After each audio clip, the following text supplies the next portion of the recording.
opinião sobre as publicações de Unai Kambuma. Como é que olha para as publicações, portanto, deste senhor? Muito bom dia. Eu gostava de cumprimentar todos os nossos do programa cá, saudar assim, o apresentador, o meu colega de painel, o Dr. Aleluia, e diversas equipes que fazem acontecer este programa. Na verdade, eu até então, na qualidade do advogado desses dois jovens, o António e o Wilson, somos constituintes, eu fui à esquadra, a 18ª esquadra, para ver se poderia lhes encontrar e que de alguma forma não tive acesso. Infelizmente foram de alguma forma escondidos para que não pudesse se avistar com o mandatário, neste caso judicial. Isto é um bocadinho prejudicial para o nosso para o indivíduo que é detido ou é preso, porque o artigo 6 do Código de Processo Penal já nos leva à questão em que nos coloca o indivíduo detido a ter que se avistar com ou comunicar-se com o advogado, comunicar-se com a sua família e tem direito à informação sobre a respectiva detenção. Me parece que estes indivíduos foram detidos, até então não sabem qual é o crime que de facto eles associam. Por uma razão tão simples, se nós formos a ver o artigo 194 do Código de Processo, do Código Penal, diz que toda aquela matéria que é obtida através de tortura ou um tratamento de alguma forma coerciva para que a pessoa possa aceitar as certas declarações, esta seria absolutamente nula.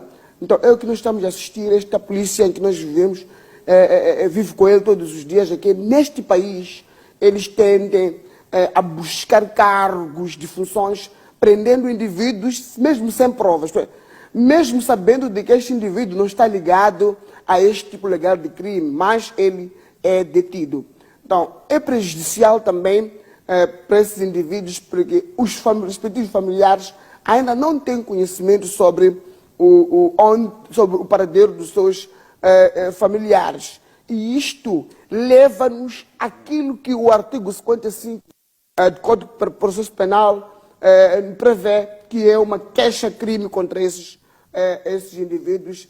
Da polícia aqui, de alguma forma, teriam detido cidadãos sem que haja primeiro provas bastante, porque nós vimos a página do Unai Kambuma, ele apresentar a sua cara dizendo que eu sou o Unai Kambuma. Por que que detiveram pessoas que não fazem parte daquilo que seria a tal página, ou a administração da tal página? Logo, os mesmos agentes do Cernic duvidaram bastante da participação, ou seja, desses indivíduos, dos jovens, serem administrador da página da Unai Kambuma. Então, logo, há uma questão que nós temos que perceber aqui. Esta polícia tem um hábito de prender para investigar. E isto é absurdo. Nós temos que eliminar neste país. Não pode haver prisão para poder investigar. Primeiro, deve ter indícios suficientes bastante para que este indivíduo seja tido como infrator ou que tenha praticado um certo tipo legal de crime. Certo. Nas circunstâncias em que foram apresentados, neste caso, os supostos gestores, acredita que antes não houve um trabalho de base de investigação para que realmente pudessem ser detidos? Eu conheço estes homens do Cernic, conheço esses homens da polícia. Eles têm tido situações que de alguma forma não se percebem. O que é que lhe leva a chegar a esta conclusão? O que me leva a chegar a esta conclusão é que não pode proibir o cidadão de se comunicar com os respectivos familiares. Este é o primeiro ponto. Não pode proibir o cidadão de se comunicar com o seu advogado. O que se diz segredo de justiça é o próprio auto. Certo. Não é a pessoa a se avistar com o seu... Há quanto tempo está a tentar, neste caso, entrar em contato com os seus constituintes? Ontem eu tentei, primeiro de manhã tentei entrar em contato com os meus constituintes. Infelizmente não foi possível. De tarde tentei, disseram que são vocês. Responderam assim, somos nós. Mais tarde ligam para mim e dizem que não estão aqui na esquadra. Então é um bocadinho preocupante um agente da polícia comportar-se como se fosse um pastor de gado que não tem objetividade para aquilo que é o exercício das suas funções. Fala-se de uma investigação de quase 3 meses no contexto. Há quanto tempo seus constituintes estão detidos? De facto, eu tomei conhecimento de que estavam detidos quando a família ligou-me, dizendo que os nossos filhos serão apresentados pela Cernic, até que o azar que eu estava numa outra audiência, porque eu teria ido para lá proibir para que eles fossem apresentados ao público, porque isso não é, aliás, o advogado, ou seja, eles podem, de alguma forma, rejeitar ser apresentados ao público, porque até agora goza de presunção de inocência. Então, imaginemos que eles são inocentados dos crimes em que eles são fabricados contra ele, porque eu vejo que aqui alguns crimes foram fabricados para ver se poderiam sair. Mas o que é que lhe faz chegar a este ponto de que os crimes foram fabricados? É a rejeição do seu advogado, rejeição dos familiares de comunicar com a sua família, com os jovens. Este dado é suficiente para fundamentar esta ideia? Quando rejeita, significa que algo não está bom. Por quê? É assim, ilustre. Quando você está detido, você é aberto pelo menos a ter 2 chamadas no mínimo. Sim. Tem familiares, sim, tudo bem. Tem advogado, sim, tudo bem.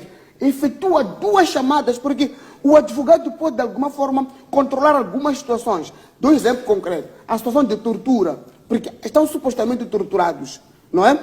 A situação de tortura, nós teríamos pedido que eles fossem a uma unidade sanitária para uma observação. Teria sido prova de que, de facto, foram ou não torturados. Esse é o primeiro ponto. E o que pode acontecer durante o primeiro interrogatório? O juiz pode não apreciar a questão, mesmo levando como ponto prévio de que eles foram torturados. Vamos dizer que não, isto não foi apresentado durante a instrução, do próprio processo, nesta fase preliminar em que se encontra, porque quem registra, quem pergunta, são esses os agentes do Cernic, durante aquele processo do primeiro interrogatório, da instrução do processo. Então, nós queremos aqui libertar os advogados a avistarem-se, os familiares a avistarem-se com os seus constituintes. Olha só, nós temos uma esquadra, que essa esquadra parece uma esquadra para políticos, que é a 8ª esquadra, aqui dentro do Porto. Dentro do Porto você não entra sem que, de alguma forma, tenha sido autorizado por pessoas estranhas, pessoas que, de alguma forma, você é orientado a ter que falar com esses polícias para poder se avistar com os seus constituintes. Então, nós queremos agora denunciar essas práticas. E não só, temos que fazer face a um processo sobre a apresentação pública, sem consentimento deles, porque estamos a ver que estão sendo insistidos, imaginemos que eles sejam inocentados, porque até agora gozam de presunção de inocência. Então, nós temos que analisar, quando você nega o seu familiar avistar-se com o seu mandatário judicial ou o seu advogado, logo está esperando a um crime de desobediência, está a violar um princípio muito importante, que é direito deste cidadão, que é o direito de defesa, que ele tem, deve se defender prontamente, defender-se bem. Certo, pois é. E já vamos mesmo ao encontro de Roberto Aleluia, que encontra-se do outro lado. Roberto Aleluia esteve a acompanhar tanto esta explanação, este argumento que nos traz, neste caso, o Sérgio Matzinho. E ele fala acerca desta recusa em haver este contacto entre ele e os seus constituintes. Como é que olha para esta posição que é tomada, neste caso, pelas autoridades? Qual é a leitura que faz? É normal que assim ocorra na justiça?